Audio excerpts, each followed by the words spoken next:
안녕하십니까. 반갑습니다. 네. 저는 해금으로 하나님을 찬양하고 있는 해금 찬양 사역자 이건명 집사입니다. 네, 안녕하세요. 가야금 연주자이자 해금 찬양 사역자 이건명님의 와이프 김고은입니다. 반갑습니다. 반갑습니다.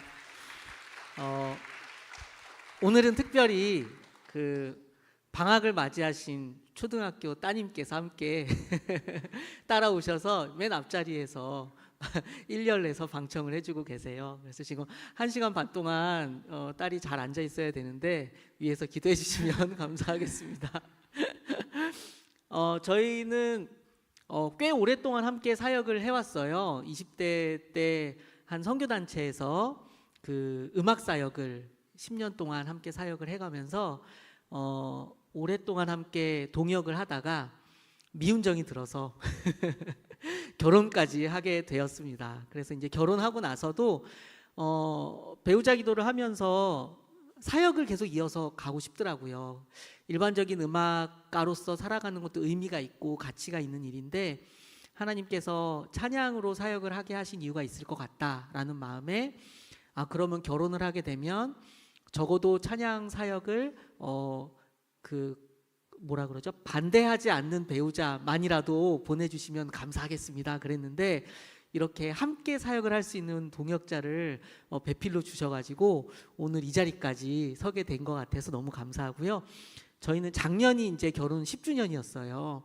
그래서 10년 동안 이 사역자 부부로 함께 물론 뭐 빚도 없고 이름도 없는 곳에서 많이 사역을 해왔지만 그래도 하나님의 은혜 가운데 함께 해왔다는 것 자체가 너무 하나님의 은혜인 것 같습니다.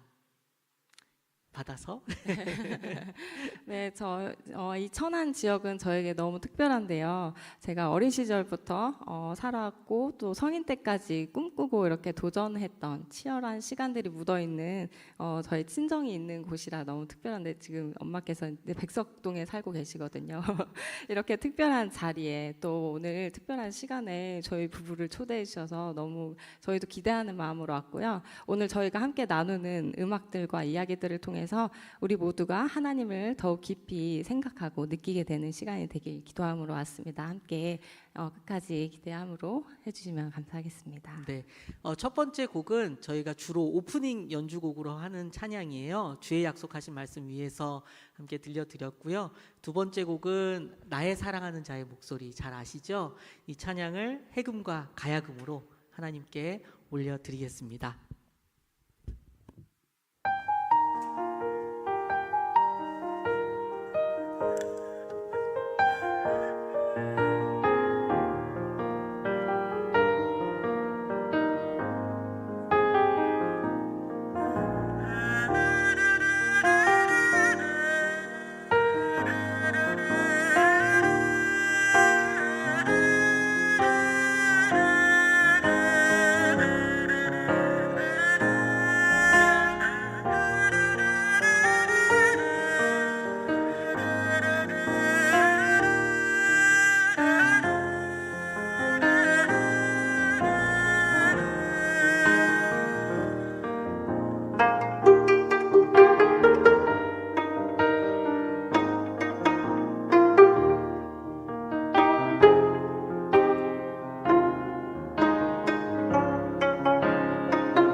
아멘. 이 찬양은 부르면서 연애 시절에는 결혼 전에 제 아내를 놓고 기도하면서 많이 부른 찬양이었는데 어린 자녀가 지금 2명이 있거든요. 우리 첫째는 초등학교 이제 입학을 했고 둘째는 어린이집에 맡기고 왔어요. 그래서 이제 자녀가 생기고 나서부터는 이 찬양을 하면 아이들이 그렇게 생각이 나요. 그래서 제일 큰 고민 중에 하나가 저는 이제 그 아버지께서 그 처음부터 끝까지 개척교회 목사님으로 이제 보내셔서 아버지의 목회를 늘 바라보면서 자라왔고요. 또 이곳 천안은 또 처가댁인데 장모님이 목사님이세요.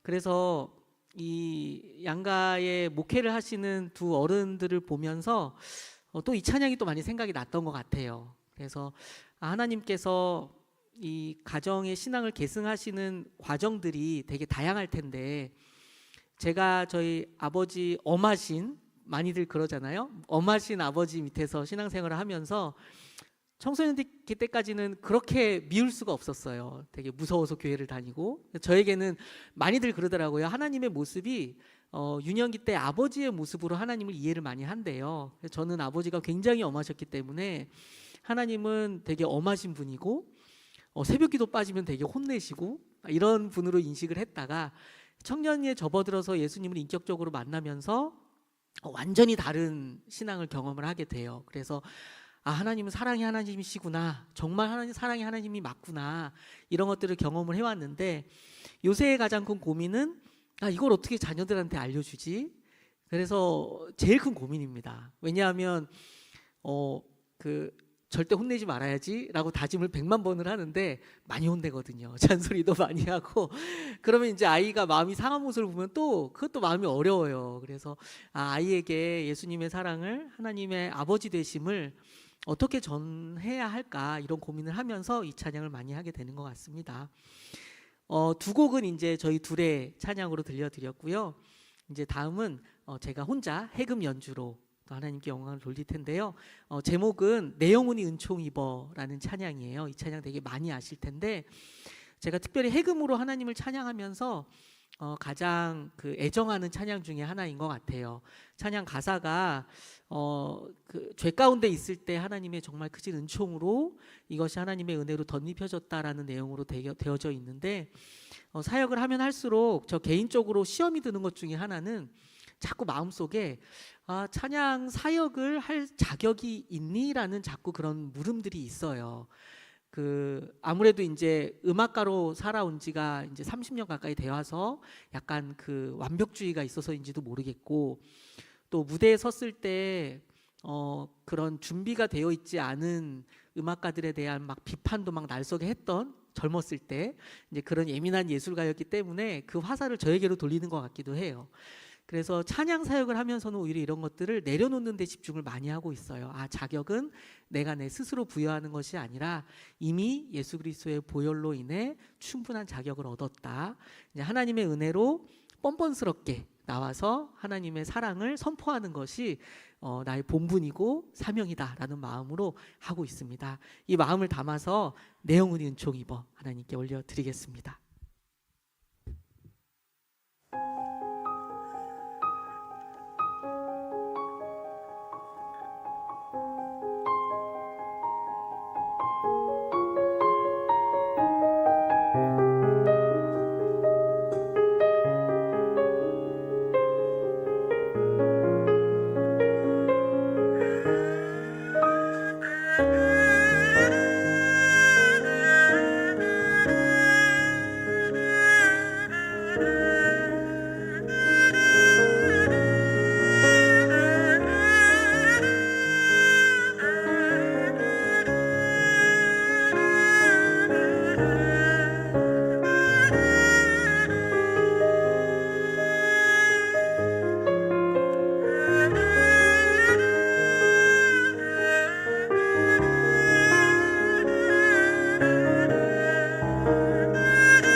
네, 이번에 제가 들려드릴 곡은 주의 친절한 팔의 안기세 신나는 찬양 들려드릴 텐데요. 그 전에 저희가 섬기고 있는 번개탄 TV 사역 소개를 먼저 해드리고 싶어요. 저희가 2023년도에 저희 부부에게 함께 찬양으로 사역할 수 있는 그런 기회가 본격적으로 허락된 그런 해였는데요. 2022년도에 저희 둘이 번개탄 TV의 그 유튜브 채널인데 그곳에 생방송에 게스트로 한번 나가게 되었어요. 그때까지만 해도 저희도 번개탄 TV가 있는지 잘 모르다가 그 채널 명을 이렇게 지으신 이유가 있는데 그 삶의 끝자락에서 삶의 끈을 놓고자 하는 이들이 번개탄을 검색할 때 그 연관 검색어에 극단적인 방법이 떠오르는 게 올라오는 것이 아니라 찬양과 말씀들이 노출되도록 또 복음을 전하기 위해 만들어진 유튜브 채널이다, 이런 또 소개를 받고 게스트로 나가게 되었는데, 그때 한번 게스트로 출연했을 때 목사님께서 보시고 이제 권유를 해주셔서 저에게 작년 1월부터 올해 6월까지 프로그램을 맡겨주셔서 이제 매주 수요일 1시간 반 동안 블레싱 라이프라는 프로그램을 생방송을 맡아서 열심히 했어요. 그래서 진행을 해오다가 지금은 잠시 휴식기를 갖고 있는데, 네.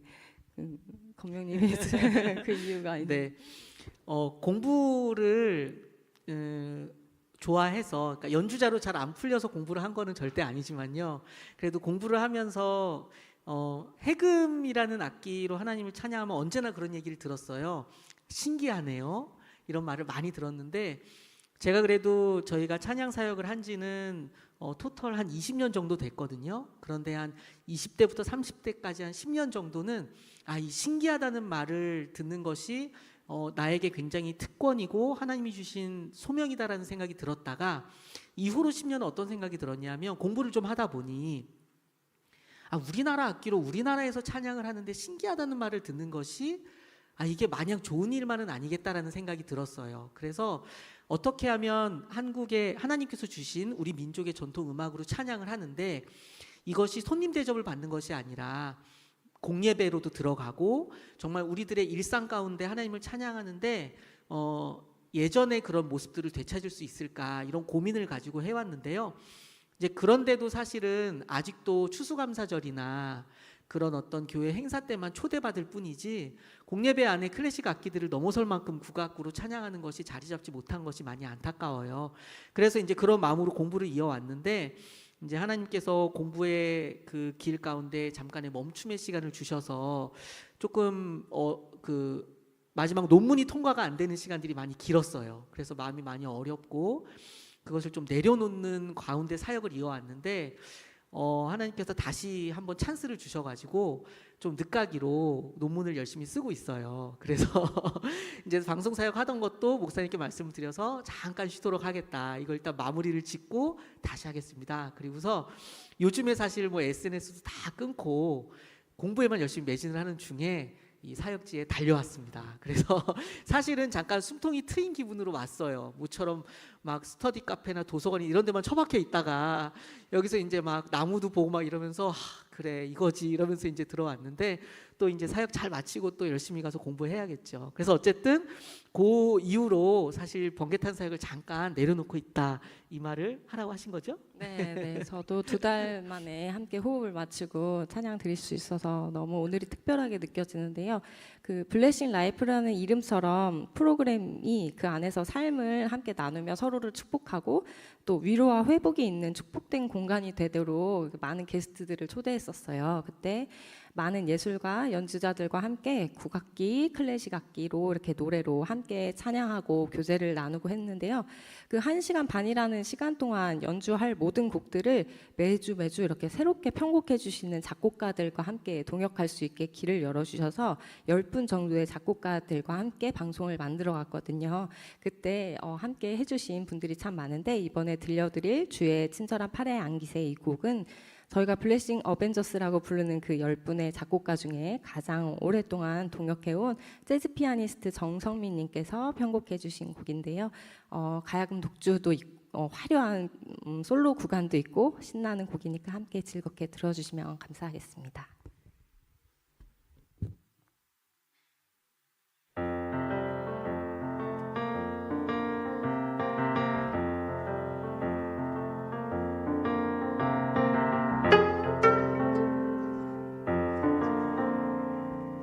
다시 시작하도록 하겠습니다. 네. 멘트 하시느라고 조율하는 걸 잊으셨어요. 가야금이 원래 전통 가야금이 12줄인 거 아시죠? 그런데 이 악기가 점점 개량이 되면서 음악이 점점 빨라지니까 줄이 한 줄씩 한 줄씩 더해졌어요. 그래서 17줄, 18줄, 21줄, 24줄까지 갔다가 기어이 25줄까지 왔거든요. 그런데 이제 뭐 말이 나왔으니 조금 비하인드를 말씀드리면, 원래 제가 가야금을 전공을 하려고 했었어요. 중학교 때 예술중학교에 입학을 해서 국악을 잘 모르는 채로 입학을 했는데 선배들이 연주하는 가야금이 그렇게 멋있어 보이는 거예요. 그래서 가야금을 연주하려고 이렇게 어머니랑 보고 있는데 뒤에서 어떤 아주머니께서 저희 어머니 어깨를 톡톡 두들기면서 한 말씀 하셨어요. 자기 돈 많아? 이런 말씀을 하신 거예요. 나중에 알고 보니 가야금은 장르별로 악기가 한 대씩 다 필요해요. 그런데 가야금 악기는 해금에 비해서는 가격대가 꽤 나가거든요. 근데 더 힘들었던 거는 가야금은 이게 부피가 커요. 그래서 이 가야금을 연주하려면 운전을 무조건 해야 돼서, 야, 가야금 안 하고 해금하기 정말 잘했다 이랬는데 가야금 하는 분을 만나서 평생 가야금을 이고치고 다니고 있습니다. 네, 좀 썰을 풀었고요. 조율을 마치신 우리 고은님께서 주의 친절한 발의 안기세 하나님께 영광 돌리겠습니다.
네,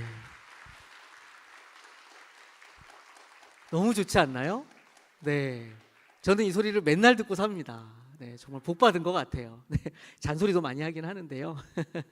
연주를 들으면서 같이 사역했던, 물론 지금도 함께 사역을 하고 있지만 청년 때 함께 사역했던 시간들이 참 떠올랐어요. 저희는 주로 성경 통독하고 그 다음에 이제 국내에 있는 미전도 지역, 시골에 있는 미전도 지역 사역하는 일들을 함께 악기를 가지고 동참을 해왔는데 그때 주로 했던 일이 여름마다 경상남도 지역에 내려가서 그 농촌 봉사 가는 그림으로 그 용달 트럭에 악기 싣고 막 시골 마을 20개 30개 돌면서 연주를 어르신들께 들려드렸던 사역을 했어요. 그래서 되게 인상적이었던 거는 한 경로당에서 저희가 연주를 했는데 민요도 부르고 장구도 치고 연주도 하고 하는데 저희가 1시간 정도 연주하고 나오는 그 길에 한 할아버지께서 냄비 뚜껑을 들고 숟가락으로 꽹가리처럼 연주를 하면서 따라 나오시는 거예요. 그러면서 하시는 말씀이 가지 말라고. 자기가 이렇게 연주하고 즐기는 걸 정말 정말 즐겨하는 사람이었는데 한 3, 40년 동안 아무도 찾아오지 않아서 해본 적이 없는데 너무 이게 본인에게는 위로가 되셨던 거예요. 그래서 그런 분들을 보면서 아니 이제 시작이구나. 우리 음악으로 하나님을 찬양하는 일은 어쩌면 이 새로운 시대의 다음 세대에 맞춘 새로운 형태와 모습으로 계속해서 이어져 가야 될 일이구나라는 생각을 했던 것 같아요. 그 20대 때 저희 사역이 지금 저희가 그래도 40대에 접어들었는데 아직도 이어지고 있다라는 것이 참 신기하고요. 오늘 이제 목사님하고 잠깐 점심 식사하면서 들었던 말씀 중에 인상 깊었던 게 이 지역에서 우리 학교가 가장 오래된 학교라고 실제로 그 공무원이 말씀을 하셨다는 이야기를 들었어요. 그래서 70년이 된 학교가 이 지역에 있다는 것이, 그리고 그 학교가 이 학교라는 것이 하나님의 섭리가 있을 것이다라는 확신이 굉장히 강하게 들었고요.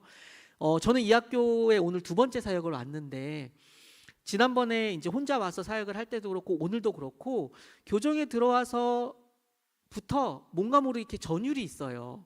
하나님께서 이 학교에게 주신 부여하신 특별한 사명이 있다라는 것을 기도할 때마다 저에게 마음을 주시는데 이런 마음들을 오늘 오신 분들께 함께 나누고 싶어서 이렇게 자리에 오게 된 것 같습니다. 2번째 곡도 가야금 곡으로 찬양을 드리려고 합니다. 곡 소개를 잠깐 해주시겠어요? 더 원합니다. 이 찬양은 예수 사랑합니다 라고도 불리는데요. 이 곡을 준비하면서 제가 개인적으로 나의 갈망이라는 키워드가 생각나서 오늘의 주제를 나름 그렇게 정하면서 준비를 했던 것 같아요. 저도 주님을 더 알길 갈망하고 더 주님께 나아가기를 갈망하고 내 삶이 주님 뜻 안에 있기를 갈망하고 나를 통해 세상이 변화되길 갈망하고 정말 열거하면 끝도 없는 이렇게 주님 안에서의 갈망함이 요즘 참 큰데요. 우리의 모든 것 되시고 나의 모든 것을 잘 아시는 주님을 우리가 더 알기 원한다는 그런 마음을 가지고 이 찬양 함께 나누고 싶습니다. 이 곡은 독일에서 살고 계신 이성민 작곡가님이 정성을 담아서 작업을 해서 보내주신 찬양입니다. 함께 찬양하시겠습니다.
아멘. 좋습니다. 사실 요즘의 찬양들은 소리가 꽉 차 있잖아요. 리듬도 꽉 차 있고 선율도 꽉 차 있고 또 음과 음이 쌓이는 화음이라고 하죠. 그 화음들도 꽉 차 있어서 빈자리가 좀 없어요. 그런데 우리 악기로 찬양하는 것을 듣다 보면은 자연스럽게 묵상이 되는 것 같아요. 빈 공간이 많이 있잖아요. 이게 그림하고도 비슷하거든요. 서양화 같은 경우는 종이에 빈 공간이 없어요. 하얀색으로라도 다 채워야 돼요. 그런데 동양화를 감상하는 방법 중에 하나가 여백을 먼저 찾아보는 걸 추천을 한다고 해요. 뭐 호랑이 그림 같은 경우 봤을 때 호랑이의 꼬리 근처에 있는 빈 공간을 먼저 본다든지, 그래서 이제 이런 여백들을 찾아서 감상하는 그런 것들이 우리 음악을 감상하는 또 하나의 또 관점일 것 같습니다. 이 찬양 들으면서 저는 70년이라는 시간을 좀 떠올려 봤어요. 아마 70년 전에 우리 학교는 이 학교를 설립하신 분을 비롯한 많은 교육자분들이 굉장히 그 시대적으로도 그렇고 치열하지 않았을까? 그러니까 내 개인의 고민에 빠져 있기보다는 사회적인 고민이나 시대적인 고민 때문에 어쩔 수 없는 그 치열함으로 학교를 운영하지 않았을까라는 생각을 했어요. 그렇기 때문에 지금이 더 어려울 것 같다라는 생각을 해요. 지금의 작금의 시대를 좀 보자면 저는 잘 모름에도 불구하고 이 신학교로 진학하고자 하는 사람이 굉장히 줄어들었고, 무조건 일단은 절대적인 인구가 줄어들었잖아요. 저도 이제 교사 생활을 하면서 중학생들을 가르쳤었어요. 제가 이제 모교의 교사로 재직할 당시에는 그때 이제 10대 아이들이 저에게 배울 때 그때 세월호 참사가 있었거든요. 그리고 세월호 참사로 인해서 제가 교직을 내려놓게 됐는데 그런 생각이 들더라고요. 저희 학교가 이제 국악학교였기 때문에 특수목적 학교여서 전교생이 300명밖에 되지 않았어요. 그런데 세월호 참사에 그 배에 있던 아이들이 300명 정도 되잖아요. 아침에 출근을 하는데 갑자기 그런 생각이 드는 거예요. 우리 아이들이 저 배에 탔다면 나는 빈 학교에 출근을 하고 있겠구나. 그러면은 내가 이 아이들에게 그냥 예술가로서 대입을 목적으로 매몰된 교육을 가르치는 것이 과연 나에게 사명일까? 이런 고민이 시작이 되니까요. 그때 결혼한 지 1년밖에 안 됐는데 한 달 정도 수업을 잘 못했어요. 우느라고. 그 이유는 잘 몰랐어요. 사실 제가 한 10년, 20년 차 교사였으면 좀 냉정하게 현실을 봤을 텐데 이제 갓 1년 차였기 때문에 좀 감정적으로 받아들였던 것 같아요. 그래서 이제 아내에게 이제 신혼 1년 차인데 이야기를 했죠. 교직을 내려놓고 하나님이 부르시는 사명을 찾아서 떠나야 될 것 같아. 그런데 이제 대책 없이 바로 내려놓진 않고 1년 동안 기도를 하겠다. 이러고서는 시간을 보냈던 것 같아요. 그 1년 동안에 굉장히 치열하게 보낸 것 같아요. 저는 음악가였지만 음악가가 아닌 분들을 많이 찾아다녔어요. 뭐 개발자들, 법조인들, 뭐 그다음에 스타트업 그 대표님들 이런 분들을 찾아다니면서 도대체 나만의 꿈을 찾기 위한 길은 어떻게 개척을 하는 것인가, 그런 생각을 했었는데 지금 드는 생각은 이제 그 아이들이 자라서 결혼도 하고, 저희 제자들이요, 중학교 때 그 제자들이 자라서 결혼도 하고 악단에도 들어가고, 얼마 전에는 제가 수업을 나갔던 학교의 강사로 저 대신 그 제 제자를 추천을 해주기에도 이르렀어요. 그랬을 때 들었던 생각은 다음 세대에게 이것들을 계승하는 것은 정말 치열한 일이구나. 보여지기에는 좀 편안하고 편리하고, 지금 우리가 살고 있는 시대가 굉장히 편안하고 편리한 것처럼 되게 그 일반적으로 그냥 자연스럽게 이루어지는 것처럼 보이지만 사실은 이게 영적인 눈으로 바라보면 정말 치열한 일이구나라는 생각이 들어요. 때로는 잘 믿었던 제자가 믿음을 잃고 방황하는 경우도 보고요. 엊그제는 태국에서 태국 목사님을 만나서 사역하고 있는 친구가 사진을 보내줬는데 얼굴이 딱 기억나는 거예요. 중학교 때 가르쳤던 제자라는 게, 그 아이가 그때는 교회를 다닌 것 같은 줄 몰랐는데 장성해서 태국에 단기 선교를 갔다는 거예요. 그 사진을 보내오는데 신앙을 계승하는 일이 어느 자리에 어떤 일을 하는지 굉장히 중요한 일이구나라는 걸 되게 느꼈고요. 70년 동안 이 학교를 이어온 이 하나님의 섭리 가운데 오늘의 또 하나님이 요구하시는 것이 있을 수 있다. 이것을 각자의 자리에서 깨달아 알아가는 것이야말로 정말 중요한 일이라는 생각을 합니다. 사실은 저도 이제 교사 생활하면서 느꼈어요. 어쨌든 교육과 관련된 일에 종사한다는 것은 너무 일이 많아요. 소위 이제 잡일이라고 하죠. 되게 신경 쓸 게 많기 때문에 이 현장에 있으면서 하나님의 계획과 섭리를 생각할 겨를이 없는 것도 사실이에요. 그리고 이제 퇴근하고 나면 사실 아이가 있는 분들은 아이 신경 쓰기 바쁘잖아요. 저도 옆자리에 있는 선생님께서 이런 광경을 봤어요. 분명히 제 교사로서의 동료인데 학교 시간이 되니까 갑자기 전화기를 딱 들고 네 선생님 안녕하세요 누구누구 엄마입니다 이렇게 말씀하시는 거예요. 그러면서 1시간 뒤에 학교에 도착하는데 아이 상담해 주실 수 있죠? 이러고 딱 끊으시는 거예요. 그래서 이게 인생이구나 이런 걸 좀 보면서, 그렇기 때문에 일상이 치열하면 치열할수록 우리가 기도의 끈을 놓으면 안 되는 것 같아요. 그래서 하나님께서 우리에게 이제 보내주신 우리의 학생들, 내가 직접 가르치는 학생들이 아닐지라도 나와 관계된 이 학생들의 다음 세대들이 정말 하나님의 안에서 주님의 믿음을 잘 이어갈 수 있는, 혹은 믿음이 없는 친구가 우리 학교에 왔다면 이 아이가 정말 놀라운 섭리에 의해서 나로 인해 이 아이에게 복음이 전해질 수 있도록 해달라라는 기도를 하는 것도 의미가 있다라고 저는 생각을 합니다. 조금 이야기가 길었는데요, 제 독주 시간이라서 그래요. 이번에 들려드릴 찬양은 하나님을 너를 지키시는 자입니다. 이 찬양은 홍정현 작곡가인 저희 동료가 곡을 편곡해 주신 곡인데요, 정말 이 찬양 가사 그대로 하나님이 저를 지키시는 하나님께서 저희 가정과 저희 자녀와 또 이곳에 계신 여러분들, 또 무엇보다 온라인으로 참여하신 분들이 계시다고 해요. 특별히 온라인으로 계신 분께서 오늘 꼭 온라인으로 해달라고 요청을 하셨다고 합니다. 너무 영광이고요. 이 시간에 온라인으로 함께하지만 마치 1년에서 감상하시는 것 같은 동일한 은혜를 받으시기를 축복합니다. 하나님을 너를 지키시는 자 하나님께 올려드리겠습니다.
네, 감사합니다.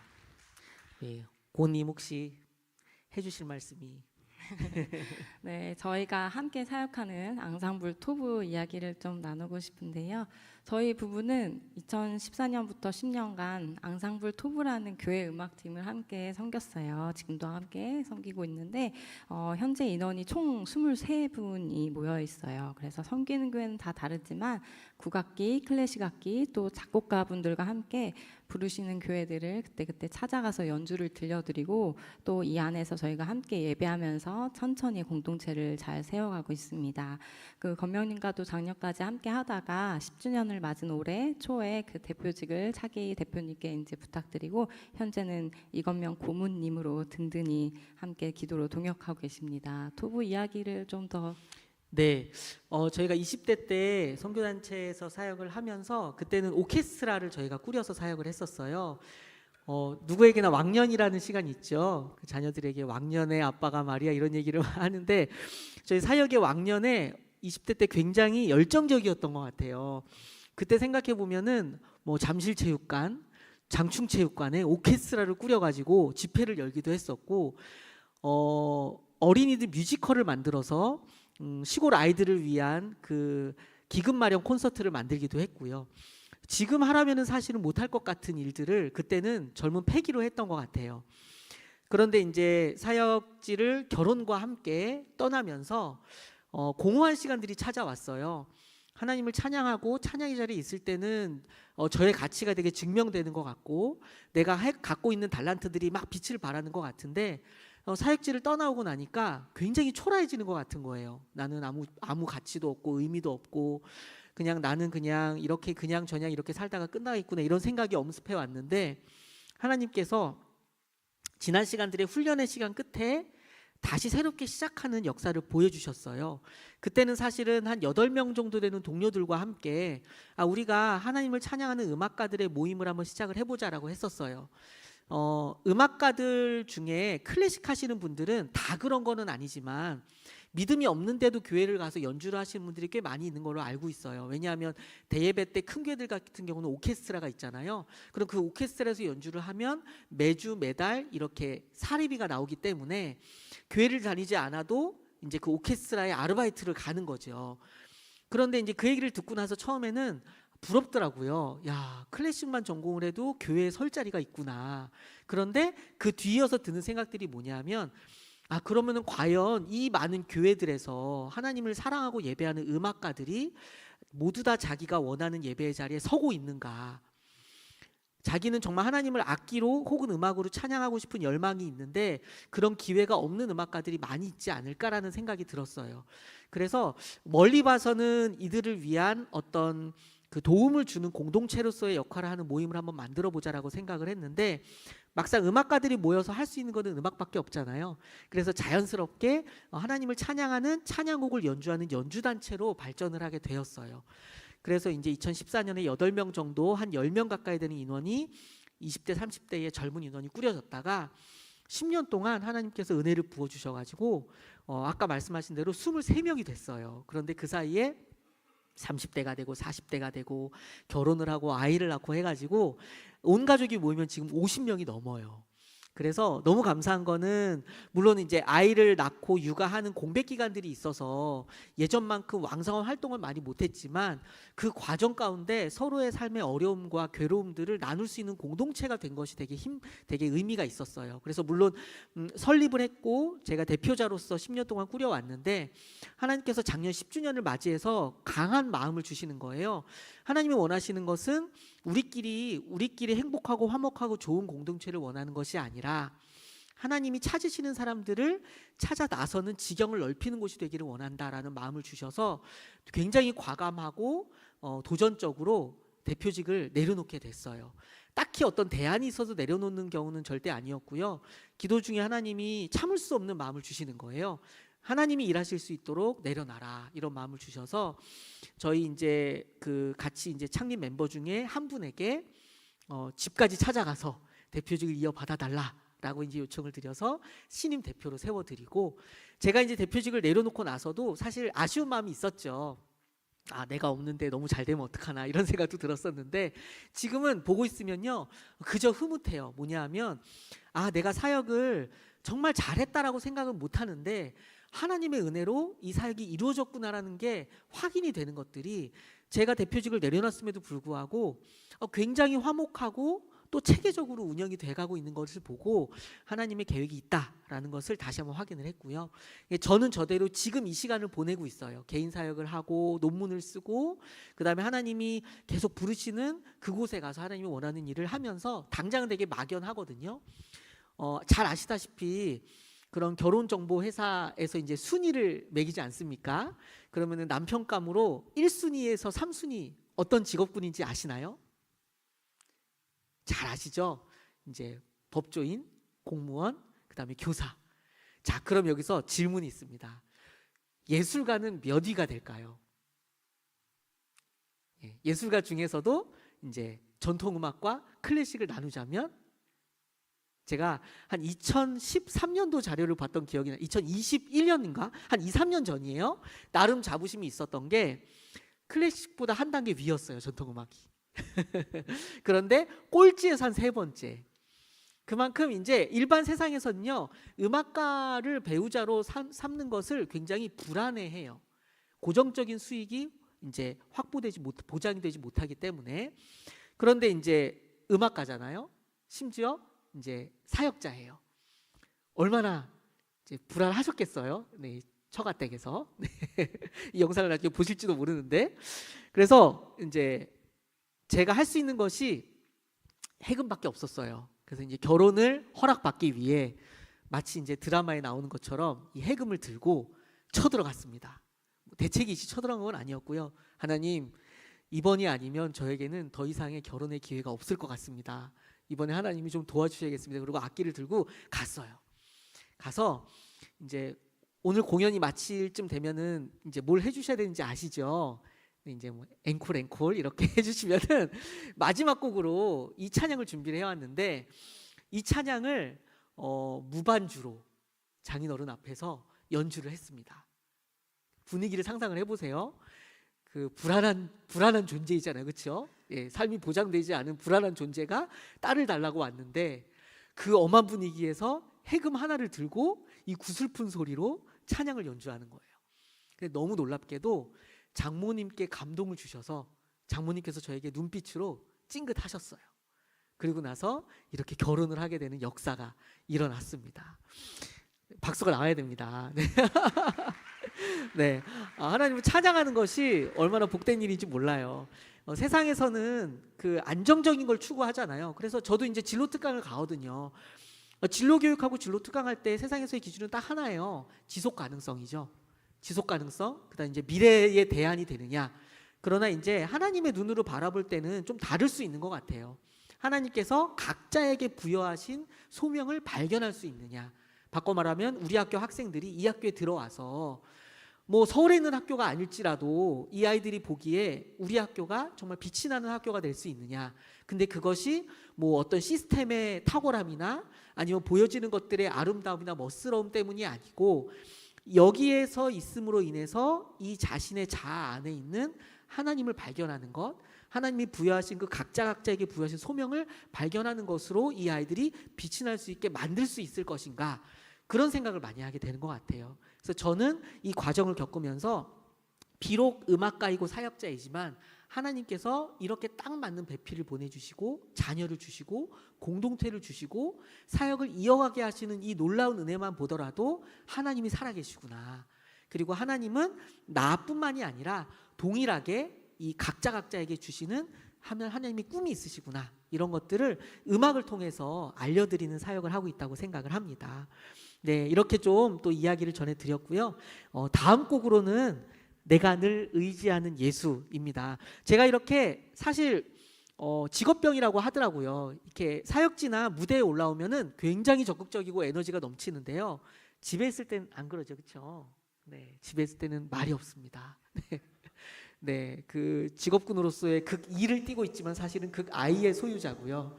그래서 이것도 하나님의 은혜인 것 같아요. 근데 오늘의 찬양곡의 제목인 것처럼 예수님밖에 의지할 게 없어요. 현실적으로, 실제로. 그렇기 때문에 이 예수님을 의지하며 나아가는 길이 정말 은혜의 길이고 복된 길임을 고백하는 이 찬양이 될 것 같습니다. 내가 늘 의지하는 예수, 함께 찬양 올려드리겠습니다.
네, 감사합니다. 이 곡은 이제 김지혜 작곡가님께서 편곡을 해주신 곡이에요. 김지혜 작곡가님은 지금 현재 저희와 함께 사역을 하시다가 독일에 유학을 가 계십니다. 함께 음악하는 분들의 여정들을 보면은 하나님께서 각자에 맞게 인도를 해주시는 것 같아요. 지금도 저는 제가 가르쳤던 학생들하고 그 소통을 하면서 지내고 있어요. 그것도 되게 은혜인 것 같아요. 아이들이 저를 기억을 할 때 조금 남다른 선생님으로 기억을 많이 해주더라고요. 그도 그럴 것이 그 조금 다른 고백이긴 하지만 한창 음악으로 조금 이렇게 빛이 나고 활동을 왕성하게 했던 20대에 손을 다쳐서 사실 악기를 연주할 수 없는 상황이 되었고요. 그렇다고 지금 손이 나아서 활동을 하는 것이냐? 그것도 또 아니에요. 오히려 그 과정 가운데 하나님을 인격적으로 만났어요. 음악밖에 모르고 음악이 아닌 것은 아무 의미가 없다라고 생각을 하고 세계 최고의 해금 연주자로 꿈꿔왔는데 손을 다치고 나니까 아무것도 소용이 없어지더라고요. 그래서 대학교 한 2학년 때 휴학을 하고 굉장히 극심한 방황을 했던 것 같아요. 하나님은 어디 계시냐? 나는 목사님 아들로서 굉장히 성실하게 교회 생활을 했는데 나에게 왜 이런 말도 안 되는 시련을 주시냐? 부터 시작해서 하나님은 굉장히 원망을 많이 했고요. 굉장히 다른 곳에 중독이 되는 상황도 많이 있었어요. 악기만 알다가 악기를 안 하고 나니까 할 수 있는 게 없으니까 다른 곳에 관심이 많이 가지더라고요. 근데 그런 시간 가운데 하나님의 은혜로 다시 하나님 앞에 무릎 꿇는 시간이 되었고요. 손이 낫지는 않았어요. 손이 낫지는 않은 채로 1년을 휴학을 하면서 여러 가지 일들을 좀 경험을 했죠. 근데 그 과정 가운데 저에게 하나님께서 무엇을 위해 음악을 하니라고 물어보셨어요. 그리고 나서 이제 선배를 따라서 이제 저희 아버지 교회에는 저와 형과 가족밖에 없기 때문에 교회 수련회 같은 게 없었어서 이제 아버지 몰래 친구 따라 뭐 놀러 간다 하고 선배 따라서 교회 수련회를 갔다 왔었어요.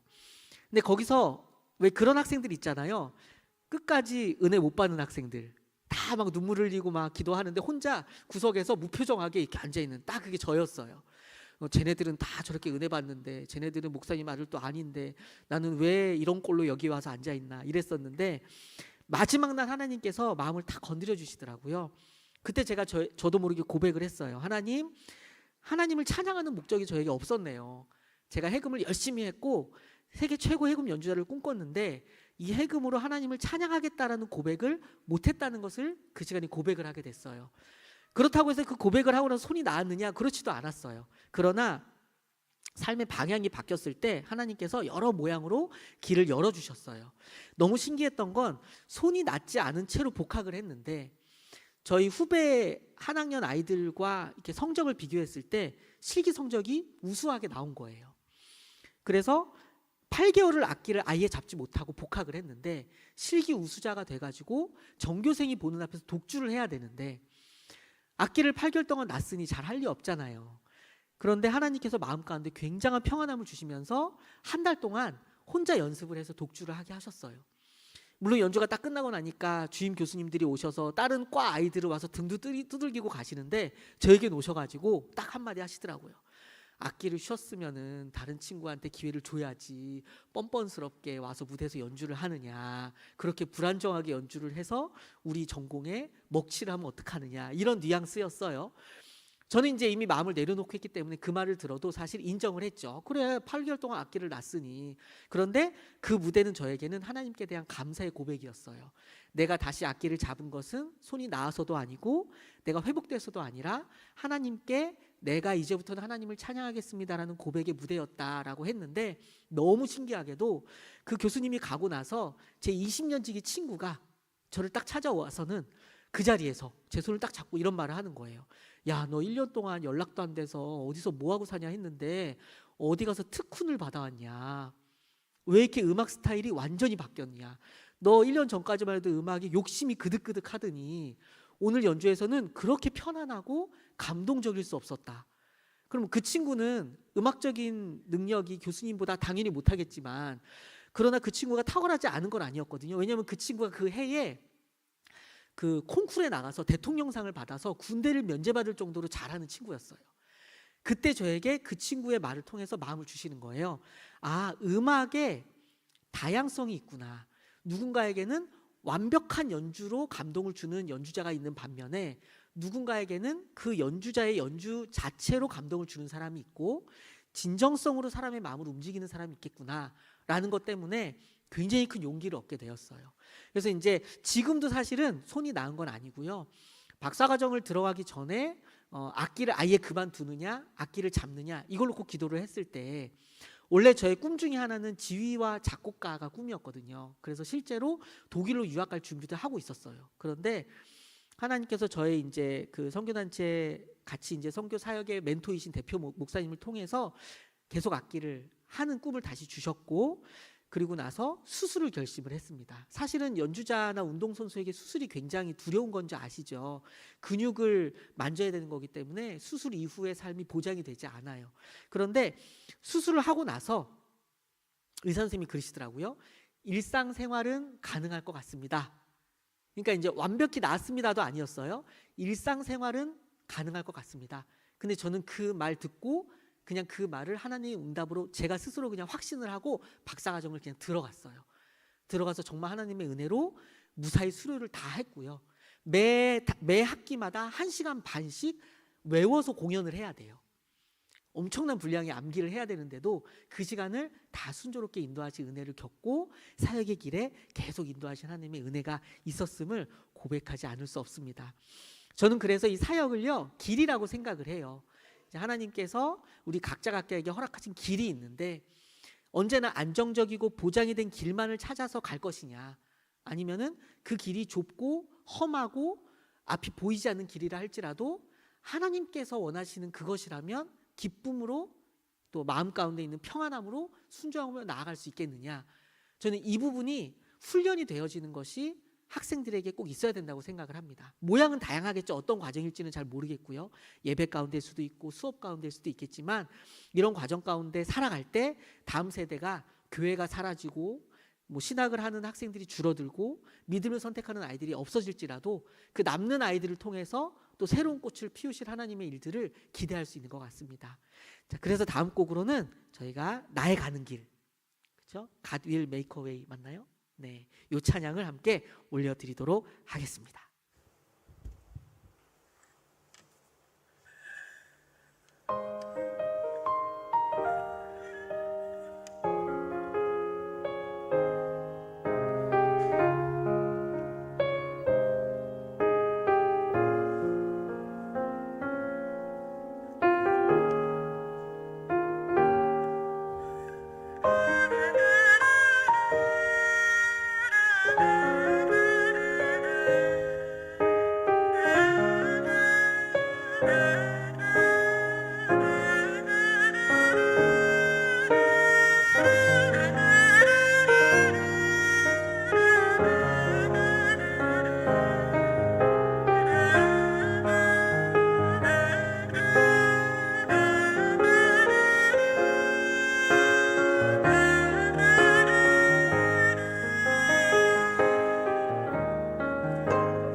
사실 손이 다 낫지 않았기 때문에 연주를 하는데 언제나 마음이 쉽지는 않아요. 왜냐하면 음악을 오랫동안 전공을 해왔기 때문에 사실 잘 알잖아요. 어느 정도 완성도가 높아야 그 편안하게 연주할 수 있는지. 그렇기 때문에 연주할 때 언제나 좀 미안한 마음들이 있어요. 아, 내가 더 연주를 탁월하게 했었는데 혹은 더 할 수 있는데. 그러나 그럴 때마다 하나님께서 주시는 은혜 가운데 하나가 뭐냐면 음악을 통해서 하나님이 역사하실 수 있도록 어디까지 내려놓을 수 있겠냐. 그래서 저희는 그 앙상블 토부 사역을 할 때 제가 많이 이야기하는 것 중에 하나가 음악보다 말씀과 기도를 우선할 수 있겠느냐라는 질문을 많이 던져요. 사실 음악가들은 음악이 최고거든요. 음악이 완벽하지 않으면 그 외의 것들은 사실 의미가 없어요. 그렇기 때문에 음악을 하는 사람들이 무대에 설 때 굉장히 예민하게 굴지요. 잘 기억은 나진 않지만 쇼팽인가 슈만인가 슈베르트인가 이 시오자가 들어가는 클래식 연주자였는데 피아노 의자에 무대 위에서 올라왔다가 의자가 높이가 안 맞았던 거예요. 그래서 어떻게 했냐면 의자의 높이를 이렇게 돌려서 맞춘 게 아니라 종이를 한 장 깔고 앉았대요. 이제 그 정도로 예민할 만큼 완벽함을 추구하는 것이 예술가일 수 있는데 사역을 하면서는 그 완벽함이 중요하지 않다는 것이 아니라 근데 그것이 하나님의 예배보다 우선이 될 수 없다. 그리고 나서 그 탁월성을 추구하는 것이 순서상으로 맞다라는 것들을 많이 배우게 되었어요. 그 손이 낫진 않았지만 다시 복학을 한 다음에 제 마음 가운데 하나님을 원망하는 마음보다는 감사하는 마음이 훨씬 컸어요. 야, 이런데도 악기를 하게 하신다니, 이런 마음이 커서 그때 한 6개월 정도를 그 어떤 큰 병원의 로비에서 매주 목요일마다 1시간씩 연주를 했던 기억이 나요. 그때 연주를 했을 때는 찬양곡으로만 1시간씩 연주를 했었는데 그때 아직도 잊혀지지 않는 에피소드가 하나 뭐가 있었냐면 그 로비에서 연주를 하면 그 경비 도움을 주시는 분들이 의자를 쫙 깔아주시거든요. 그랜드 피아노를 놓고 의자를 한 100개를 깔아주시면 워낙 큰 병원이었기 때문에 100개가 금방 차요. 그리고 그 주변을 또 100명 이상이 서서 본단 말이에요. 저는 이제 부끄러운 마음을 안고 이제 기도하는 마음으로 연주를 하죠. 그런데 어느 날 연주를 하고 나서 그때 연주했던 곡이 어메이징 그레이스였는데 연주가 딱 끝나고 나서 그 박수 치는 인파를 뚫고 어떤 아주머니께서 비타 500을 들고 나오시는 거예요. 그리고서는 저는 모르는 분인데 그분이 이제 저에게까지 걸어 나오셔서 이 음료를 내려놓고 사람들이 다 보는데 저를 이렇게 따뜻하게 안아주시는 거예요. 저는 되게 당황을 했죠. 아, 나 그렇게 유명한 사람 아닌데 또 날 어떻게 아시고 또 하하하 막 이럴 수 있는데 이 어머니께서 하시는 말씀이 그거였어요. 고맙습니다. 뭐냐면 자기 아들이 초등학교 5학년인데 백혈병이라서 이 병원에 오랫동안 장기 입원을 하고 있었다. 그런데 어느 날부턴가 좀 이렇게 독특한 생소한 찬양 소리가 들리더라. 그래서 목요일만 되면 그 소리가 들리길래 따라 나와봤더니 제가 연주를 하고 있었던 거예요. 그래서 이제 이분은 목요일마다 연주를 듣기 위해 이제 중환자실에 있는 아이를 놓고 아이와 함께 나오고 싶지만 아이가 들을 수 있도록 병실 문을 열어놓고 나오셨대요. 그렇게 이제 한 달, 2달 이렇게 연주를 들으셨는데 그날따라 이분의 마음에 어떤 마음이 들었냐라고 고백을 하셨냐면 우리 아이가 이 찬양을 듣고 병이 나을 것 같다라는 확신을 주셨다는 거예요. 그러니까 제가 연주를 잘해서가 아니잖아요. 그거는 저는 제가 연주가 미완의 연주라는 거를 너무 잘 알거든요. 이전에 제가 연주를 어떻게 했는지 제가 알기 때문에. 그런데 그날 그 연주를 마치고 그 어머니의 고백이 사실 저에게는 하나님의 음성이었어요. 아, 그래, 내가 하는 게 아니구나. 내가 하는 게 아니고 하나님께서 다 보고 계시고 하나님께서 다 알고 계시는구나.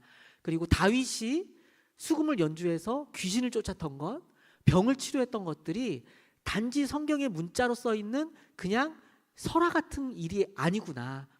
정말 하나님께서 실제로 하실 수 있는 분이고 그런 일이 일어날 수 있구나라는 확신을 주셨어요. 그래서 저는 연주하고 찬양할 때마다 정말 이런 기도를 이제는 해요. 하나님, 저의 연주가 부족할지는 모르겠지만 이 연주를 듣고 마음이 열리게 해주시고 상처가 치료되게 해주시고 정말 필요하다면 병이 낫게 해주세요. 근데 실제로 병이 나았다는 이야기는 들어본 적은 없어요.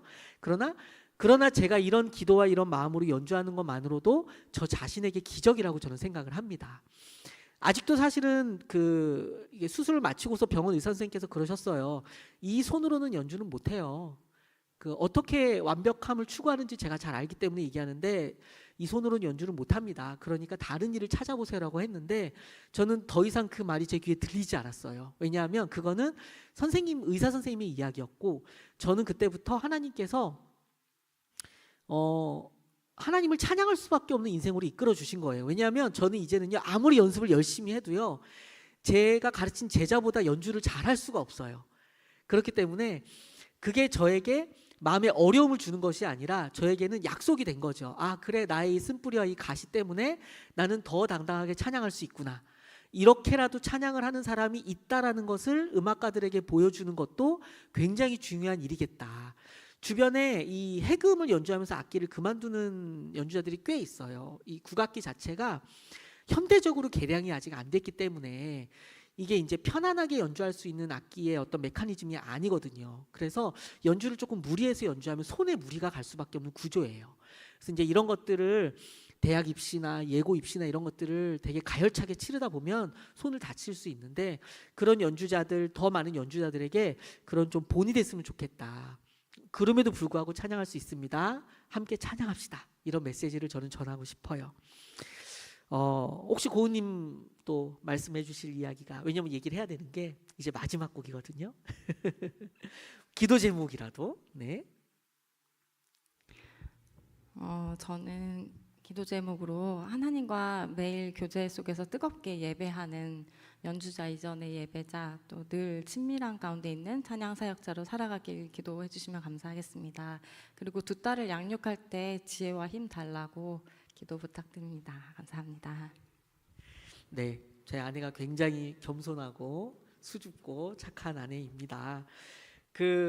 사실 제가 이렇게 사역을 할 수 있고 또 지금도 이제 아마 많이들 아실 거예요. 논문을 쓰는 과정이 저는 되게 버겁거든요. 왜냐하면 한창 대학원을 다니는 과정에서 논문을 썼으면 머리가 팽팽 돌아갔을 텐데, 그러니까 10년을 놓고 나서 다시 잡고 나니까 미치겠는 거예요. 그래서 개론서부터 다시 다 뒤지고 있어요. 그러니까 이제 막 속으로 머리를 쥐어 뜯으면서 주여 왜 이걸 써야 합니까? 막 이렇게 기도를 하는데 하나님께서는 명확하게 말씀을 주세요. 질서와 순서를 지켜라.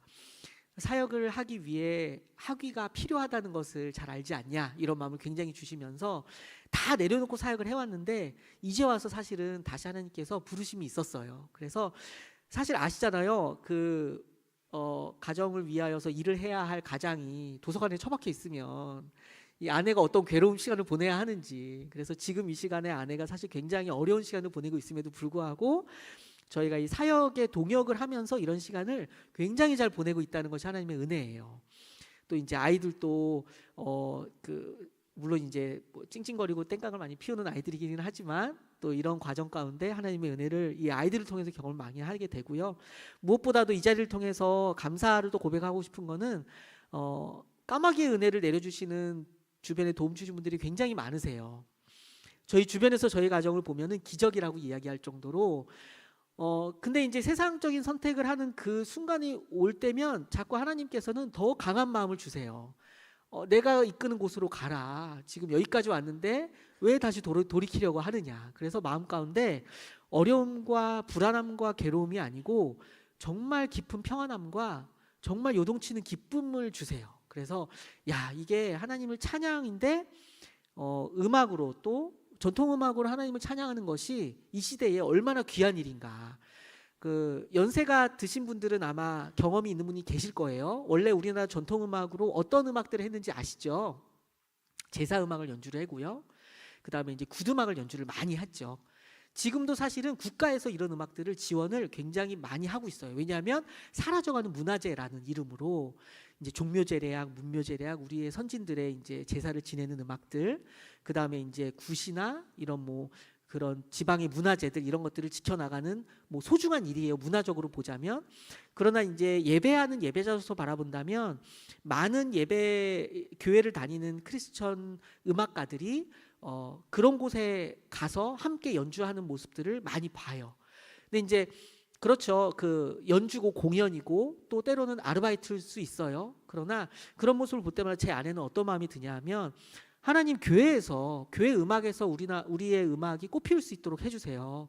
우리가 하나님이 우리 민족에게 주신 이 예술을 가지고 하나님을 찬양하는 일이, 물론 이제 역사적으로 우리에게 아픔들이 많이 있지 않습니까? 일제강점기 때 문화말살 정책으로 인해서 언어와 음악과 미술과 교육과 문화들이 거의 이제 사라져지다시피 했어요. 기록들을 보면은 그 시대에 음악 교사는요, 서양 음악 하는 사람밖에 자격이 주어지지 않았어요.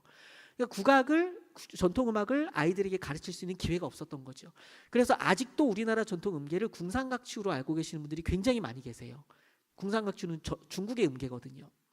그러니까 이제 이런 소소한 것부터 시작해서 이게 궁극적으로 우리의 전통 음악으로 문화로 하나님을 찬양하는 흐름들이 어떻게 보면은 이 시대에 또 교회 패러다임의 새로운 대안일 수 있겠다라는 생각을 저에게는 많이 주세요. 그러나 이걸 어떻게 접근해야 될지는 잘 모르겠지만 단연간 하나님을 찬양하는 이 과정 가운데서 하나님께서 이 뜨거운 마음을 아직까지는 꺼뜨리지 않게 해주시는 거 보면은 또 인도하심이 있으리라고 생각을 합니다. 그래서 함께 기도해 주실 것은 우리의 하나님이 허락하신 우리 고유의 민족의 이 문화 예술로 끝내 하나님을 찬양하는 일들이 많이 일어나게 해달라고, 그리고 하나님을 예배하는 일이 많이 일어나게 해달라고 기도를 좀 해주세요. 저희가 이제 작년이었나요? 그 장신대학교에서 초대를 해주셔서 올해인가요? 올해? 그 채플의 전체 순서를 저희 앙상블 토부가 전통음악을 메인으로 해서 예배를 드린 적이 있었어요. 근데 그때 예배를 드렸던 거기 전도사님들이나 사역자분들께서 이런 말, 어떤 분이 이런 말씀을 하시더라고요. 나 가야금 소리 좋아했네. 처음 들어보셨던 거예요. 그 예배에서 가야금 소리로. 근데 가야금으로 하나님을 찬양하는 소리를 듣고 본인이 가야금 소리를 좋아했다는 걸 깨달았다는 거예요. 그래서 그래, 이렇게 하나씩 만들어가면 되지. 비록 이런 컨템포러리 CCM처럼 꽉 찬 소리가 아닐 수 있어요. 화려한 드럼이나 일렉기타와 같이 정말 쨍쨍거리도록 이게 그 자극하는 소리가 아닐 수 있어요. 그래서 매력이 없을 수도 있는데, 저는 사실 제가 해금으로 연주하고 가야금 찬양하는 소리를 들으면요, 또 다른 은혜와 감동이 있거든요. 이게 제 내면을 되게 돌아보게 하는 매력이 있는 것 같아요. 찬양의 음악에 빠지게 하는 것이 아니라 그것은 그것대로 흘러가고 나는 이 배경 안에서 내가 하나님 안에 묵상하고 집중하게 하는 그런 또 하나의 흐름이 있는 것 같아요. 그래서 이것을 좀 예배 음악으로 자리 잡게 만들 수 있는 방법이 있지 않을까라는 고민들을 오랫동안 해오고 있습니다. 그래서 저는 사실 남은 인생 동안을 그동안에 좀 음악과 사역 가운데에서 그 걸쳐서 이것저것 해온 삶이었다면, 사실 저는 남은 인생 동안은 이 하나님의 음악, 하나님 주신 이 음악으로 예배하는 것에 더 집중하고 싶다는 마음이 굉장히 커요. 그래서 이것을 어떻게 인도하실지 놓고 기도를 하고 있는데, 이 나사렛 대학교에서 초대해 주신 이 영성 수련의 사역을 통해서도 저의 마음 가운데 이 길에 대한 확신을 많이 주세요. 그래서 이 걸음들이 다음 세대에게도 영향을 많이 미쳤으면 좋겠다라는 생각을 하고요. 또 우리 음악으로 찬양하는 것이 이 예배를 연구하고 고민하고 또 예배를 만들어가는 흐름 가운데 이방인이나 손님이나 이런 취급을 받는 것이 아니라 더 중앙으로 들어와서 함께 이것들을 만들어가는 흐름이 일어갔으면 좋겠다라는 마음이 듭니다. 저희 이제 마지막 곡을 앞두고 있습니다. 저희 가정의 고백이기도 해요. 하나님의 은혜가 아니면 이렇게 이어올 수 없었고요, 절대로. 그리고 이거는 뭐 계산할 수도 없고 뭐 해석될 수도 없는 부분이 너무 많아요. 그래서 그저 하나님의 은혜입니다라고 고백을 해오고 있는데, 이 마음을 담아서 주의 은혜라 마지막으로 올려드리겠습니다. 저희는 이건명 집사, 네, 그래도 목소리를 내서 김고은 집사였습니다. 네, 네, 우리 감사합니다. 첫째 딸 이린우 양이었습니다. 네, 감사합니다.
네, 수줍은 앵콜 감사합니다.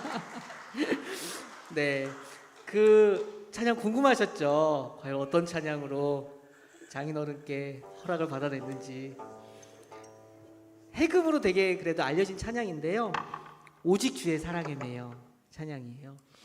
지금도 생각이 나요. 그 장인어른께서 인생 계획서를 써와라.